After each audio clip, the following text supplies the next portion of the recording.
अस्सलाम वालेकुम। उम्मीद है आप सब बखैर व आफियत होंगे। आज हम बजट के पार्ट 2 को ज़रा ब्रीफली देख लेते हैं। तो पार्ट 2 में हम देख रहे हैं कि टेबल्स हैं हमारे पास। तो इस तरह से जो बजट 2021 22 होगा हमारे पास, ये एट ए ग्लांस होगा टेबल्स की मदद से। तो जो हमारे पास टेबल 1 है ये प्रेजेंट कर रहा है पोजीशन ऑफ ओवरऑल रिसोर्सेज की और एक्सपेंडिचर्स की, मतलब हमारे पास ज़राए कितने हैं और हमारे पास अखराजात क्या हैं फिजिकल ईयर 2021 और 2022 के लिए। तो हमारे पास जो रिसोर्सेज हैं वो हमारे पास पहला रिसोर्स क्या है, टैक्स रेवेन्यू है एफबीआर की जानिब से, वो हमारे पास 500,829 है। अच्छा, मुझे ये फिगर्स पढ़ने की ज़रूरत नहीं है, ये आप खुद से देख सकते हैं। यहाँ पे काफ़ी सारे लोग कल मुझसे पूछ रहे थे कि ये वाला हमें जो पेज है, जो PDF फॉर्मेट है, ये कहाँ से मिलेगा। तो आप फिनांस मिनिस्ट्री की साइट पे जाएँ तो वहाँ से आप इजीली मिनी बजट या बजट इन ब्रीफ के नाम से इसका टाइटल है आई थिंक, तो आप उसको डाउनलोड कर सकते हैं। तो इसी तरह से जो हमारे पास नॉन टैक्स रेवेन्यूज़ हैं वो हमारे पास है ग्रास रेवेन्यू रिसिप्ट्स हैं, लेस प्रोविंशियल शेयर है, नॉन रेवेन्यू रिसिप्ट्स हैं, नॉन बैंकिंग बारोज हैं, मतलब ये ढेर सारे इकसाम है, प्राइवेटाइजेशन प्रोसेस है। तो ये हमारे पास टोटल क्या है, रिसोर्सेज हैं। तो इन रिसोर्सेज का अगर हम टोटल अंदाज़ा लगाएं तो ये हमारे पास यहाँ पे दे दिया गया है 8,487 बन रहे हैं। इसी तरह से एक्सपेंडिचर को जब हम देखते हैं तो हमने इंटरेस्ट पेमेंट्स करनी है, पेंशन भी देनी है लोगों को, डिफेंस सर्विसेज भी देनी है, इसी तरह से ग्रांट्स और ट्रांसफर्स हैं, पब्लिक प्रोविंस और दूसरी सब्सिडीज़ हैं, सिविल गवर्नमेंट को भी रन करना है, प्रोविजंस भी हैं, कंटीजेंसीज भी हैं। इसी तरह से जो हमारे पास ये ढेर सारी चीज़ें हैं। तो जो टोटल एक्सपेंडिचर हमारे पास बन रहा है वो है तकरीबन 8,487, मतलब ये कि आप देख सकते हैं ये कि बैलेंस पे है। अगर हम टेबल 2 से गो थ्रू करें तो ये टेबल हमें शो कर रहा है हमारे पास फिस्कल डेफिसिट यानी कि माली खसारा कितना है और हमने बजट को किस तरह से फिनांस करना है। तो यहाँ पे टाइटल भी दिया गया है कि table 2 shows fiscal deficits and financing of physical year 2021-2022। Physical deficit की जब हम बात करते हैं, माली खसारे की बात करते हैं, तो यहाँ पे हमारे पास बहुत सारी चीज़ें आ जाती हैं जिनमें फेडरल रेवेन्यू है, टोटल फेडरल एक्सपेंडिचर है, करंट एक्सपेंडिचर आ जाता है हमारा, और नेट लैंडिंग। इसी तरह से ये तमाम चीज़ें अगर हम निकालें तो हमारे पास जो फिजिकल डेफिसिट बन रहा है वो है -3,990। अगर हम फिनांसिंग की बात करें, नेट एक्सटर्नल फिनांसिंग है हमारे पास, मल्टीलेटरल और बाईलेटरल सोर्सेज हैं, कमर्शियल सोर्सेज भी हैं, इसी तरह से नेट डोमेस्टिक फिनांसिंग भी है जो कि नेशनल सेविंग स्कीम्स के ज़रिए है, बैंक्स के ज़रिए है, गवर्नमेंट सिक्योरिटीज़ आ जाती हैं और प्राइवेटाइजेशन प्रोसेस आ जाता है। तो हमारे पास जो टोटल फिनांसिंग बन रही है, अगर हम A+B+C करें जो कि हमारे पास यहाँ पे मौजूद हैं, तो वो भी हमारे पास 3,990 बन रही है। अच्छा, हमारे पास जो टेबल 3 है ये इंतहाई अहम है क्योंकि इसमें बजट एस्टीमेट्स हैं, अंदाज़ा है कि हमने ये जो टारगेट्स हैं ये हमने अचीव करने हैं। तो टेबल 3 हमें प्रेजेंट कर रहा है important percentages for physical year 2021-22। तो हम इसको कंपेयर कर रहे हैं, यहाँ पे आप इस टेबल में इजीली देख सकते हैं पिछले साल की निस्बत। तो जो हमने रेवेन्यू का इस साल टारगेट रखा है वो क्या है, 5,829 बिलियन रुपीज़। यहाँ से आप ऊपर से देख रहे हैं कि यहाँ पे उन्होंने अमाउंट मेंशन की है बिलियन रुपीज़ में। जो पिछले साल हमारे पास था टारगेट वो था 4,963।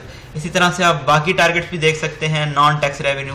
लेकिन अगर आप चाहते हैं कि आप ये सारी अमाउंट बंदा नहीं याद रख सकता तो आपने कुछ इंपॉर्टेंट इसमें से याद रख लेनी है, जैसा कि रेवेन्यू का हमारा टारगेट है ये बहुत ज़्यादा इसने इंक्रीज़ किया है। इसी तरह से अगर आप देखें तो हमारे पास जो ग्रास रेवेन्यू है उसने भी इंक्रीज़ किया है। इसी तरह से हमारे पास जो एक्सपेंडिचर है वो भी बढ़ गया है, फेडरल बजट डेफिसिट भी इंक्रीज़ किया है उसने भी, और इसी तरह से जो प्रोविंशियल सरप्लसेस हैं, ओवरऑल बजट डेफिसिट है वो भी इंक्रीज़ कर गया है, प्राइमरी डेफिसिट भी नो डाउट इंक्रीज़ कर गया है, और जो नॉमिनल GDP है उसने भी बहुत ज़्यादा, जो हमारा टारगेट है वो इंक्रीज़ हो गया है तकरीबन 45,000 से 53,000 तक। नेक्स्ट हमारे पास है पार्ट 3। पार्ट 3 में कंपैरिजन किया गया है बजट एस्टीमेट्स का कि हमारे जो एस्टीमेट्स थे वो 2020-21 में क्या थे और 21-22 में क्या है। यहाँ पे जो टेबल 4 में बातें बयान की गई हैं ये डिटेल बयान कर रहा है टैक्स रेवेन्यूज़ की। वहाँ पे जो हमने पहले देखा था पार्ट 2 में, तो वहाँ पे सिंपली हमें ये बता दिया गया है कि FBR टैक्सेस का जो टारगेट है वो लाइक के या इतना था और इसने इंक्रीज़ कर गया है इतना। लेकिन यहाँ पे हमें जो ये वाला पोर्शन है इसमें ज़्यादा डिटेल से बताया गया है कि FBR के जो टैक्सेस हैं उनमें इनकम टैक्स है, वर्कर्स वेलफेयर फंड है, कैपिटल वैल्यू टैक्स है, इसके अलावा जो इनडायरेक्ट टैक्सेस हैं लाइक के कस्टमर ड्यूटीज़ हैं, सेल्स टैक्स हैं। तो आप इन सब का अगर कंपैरिजन करें तो ये अमूमन इंक्रीज हो रहे हैं, मां सिवाय फेडरल एक्साइज के जो कि डिक्रीज हुआ है 3,61,000 से 3,56,000 तक। तो कैपिटल वैल्यू टैक्स भी डिक्रीज हुआ है, उसका टारगेट भी। इसी तरह से प्रॉफिट पार्टिसिपेशन फंड है वो भी डिक्रीज हुआ है। इसके अलावा जो बाकी फंड्स हैं वो आप देख रहे हैं कि वो इंक्रीज हुए हैं। टेबल 5 है वो नॉन टैक्स रेवेन्यू रिसिप्ट्स के बारे में है। ये प्रोवाइड डिटेल कर रहा है हमें नॉन टैक्स रेवेन्यूज की, जिस तरह हमने स्टडी किया था टेबल 1 पार्ट 2 में। वहां पे इसको ब्रीफली बताया गया था, यहाँ पे इसको एलेबोरेट करके ज्यादा वजाहत के साथ बता दिया गया है कि जो नॉन रेवेन्यू टैक्स होते हैं वो कौन से होते हैं। लाइक के मोबाइल हैंडसेट लिवाई है तो वो भी इंक्रीज हो गया, आप देख सकते हैं। फी कलेक्ट की जाती है जो ICT एडमिनिस्ट्रेशन की जानिब से, उसमें थोड़ी सी कमी आई है। और इसी तरह से एयरपोर्ट जो फी है वो तकरीबन डबल हो गई है बजट में। इनकम फ्री जो प्रॉपर्टी इंटरप्राइजेज हैं, यहाँ पे पाकिस्तान टेलीकॉम अथॉरिटी है, PTA है, रेगुलेटरी अथॉरिटीज़ हैं जो दूसरी, उनमें भी आप देख सकते हैं कि इंक्रीज देखने में नज़र आ रहा है। तो इस तरह से आप यहाँ पे इस पोर्शन में, इस टेबल में जो हमारे पास हैं मेन चीज़ है जिस पे हम फोकस कर रहे हैं वो नॉन टैक्स रेवेन्यू की रिसिप्ट्स हैं। तो इन तमाम को आप इस टेबल से देख सकते हैं। तो पेपर के पर्सपेक्टिव के हवाले से आपको ये तमाम फैक्ट्स फिगर्स याद करने की ज़रूरत नहीं है।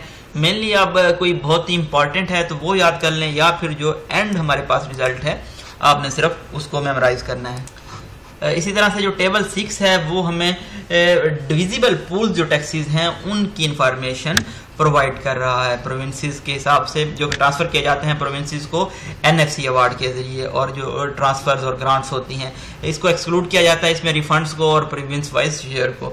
इसकी अगर आप क्लासिफिकेशन देख लें ताकि आपको पता होना चाहिए कि डिविजिबल पूल टैक्सेस क्या होते हैं, तो यहाँ पे आप देख सकते हैं कि इसमें इनकम टैक्स आएगा, कैपिटल वैल्यू टैक्स आएगा, सेल टैक्स है, फेडरल एक्साइज है, कस्टमर ड्यूटीज हैं, इसी तरह से स्ट्रेट ट्रांसफर्स भी इसमें आ जाते हैं। तो जब हम टोटल निकाल रहे होंगे तो हम A+B कर देते हैं और इस तरह से हम ये टोटल जो शेयर है उसी तरह से हम निकाल लेते हैं। तो यहाँ से अगर हम देखें, अब फेडरल टैक्स को डिस्कस कर रहे हैं तो प्रोविंस वाइज शेयर हम देख लेते हैं कि पंजाब का शेयर इतना है, सिंध का शेयर भी आपके सामने है, KPK का भी और बलोचिस्तान का भी।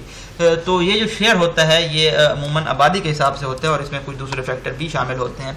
इसको मजीद आपको अंडरस्टैंड करने के लिए NFC अवार्ड से गो थ्रू करना पड़ेगा। टेबल 7 हमें कैपिटल रिसिप्ट्स की डिटेल प्रोवाइड कर रहा है। कैपिटल रिसिप्ट्स है जो नेट हैं और उनके जो सोर्सेज हैं, ये कंप्राइज कर रहा होता है लेंडिंग जो कि दी जाती हैं PSE की जानिब से, जो कि हमने टेबल 1 में स्टडी की थी।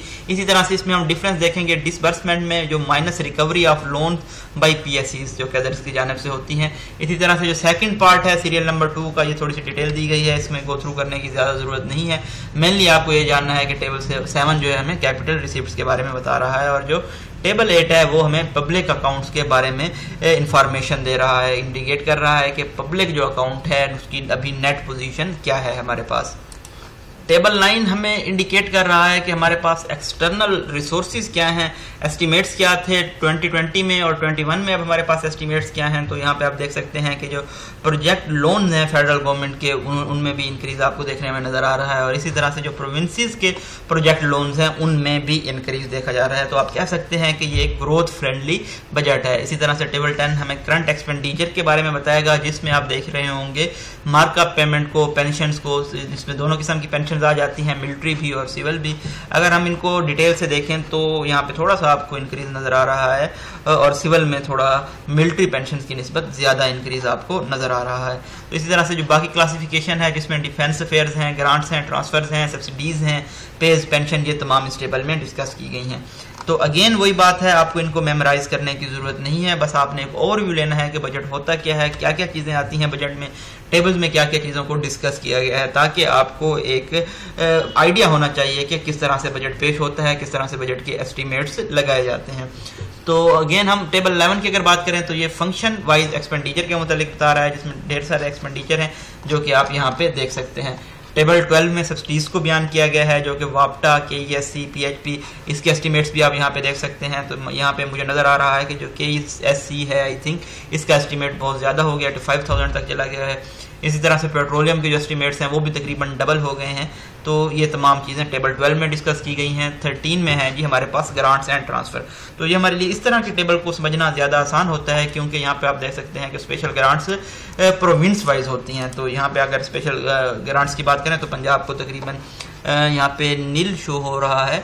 और सिंध को जो ग्रांट दी गई हैं वो इंक्रीज कर दी गई हैं 19,000 से 19,250 मिलियन रुपीस ऊपर आपको यहाँ पे अमाउंट दी गई है। इसी तरह से बलूचिस्तान की अमाउंट तकरीबन सेम है, KPK की अमाउंट भी इंक्रीज की गई है। आई थिंक कि यहाँ पे बलूचिस्तान की जो अमाउंट है उसको भी इंक्रीज किया जाना चाहिए था, क्योंकि उनका हमेशा से मेरे से ये शिकवा रहा है कि उनको इस तरह की ग्रांट्स नहीं प्रोवाइड की जाती। तो इसी तरह से जो दूसरी ग्रांट्स प्रोवाइड की गई हैं उनका भी यहाँ पे मेंशन कर दिया गया है। तो इस टेबल से आप वो तमाम चीज़ें भी इजीली आइडेंटिफाई कर सकते हैं। टेबल 14 की अगर बात करें तो इसमें हमारे पास हैं करंट लोन्स और एडवांसेस। ये एक्सप्लेन करता है कि हमने कितने लोन जो थे बजट 2020 में क्या थे और अब ये जो रिसेंट बजट है इसमें कितने लोन्स होंगे। तो इनकी डिटेल्स भी यहाँ पे हमारे पास मौजूद है। तो तकरीबन यहाँ पे आप देख रहे हैं कि कुछ चीज़ें सेम हैं और कुछ चीज़ें एस्केलेट कर गई हैं हमारे पास। तो टेबल 15 हमारे पास है करंट इन्वेस्टमेंट के मुतालिक। तो ये एक्सप्लेन करता है कि करंट कितनी इन्वेस्टमेंट्स की जाएंगी बहुत सारी इंटिटीज़ में। तो गवर्नमेंट ऑफ पाकिस्तान की जो कंट्रीब्यूशन है पाक China investment corporation limited Islamabad में, तो यहाँ पे इसमें आपको डिक्रीज देखने में नज़र आ रहा है। इसी तरह सरमाया पाकिस्तान सेम रहेगा।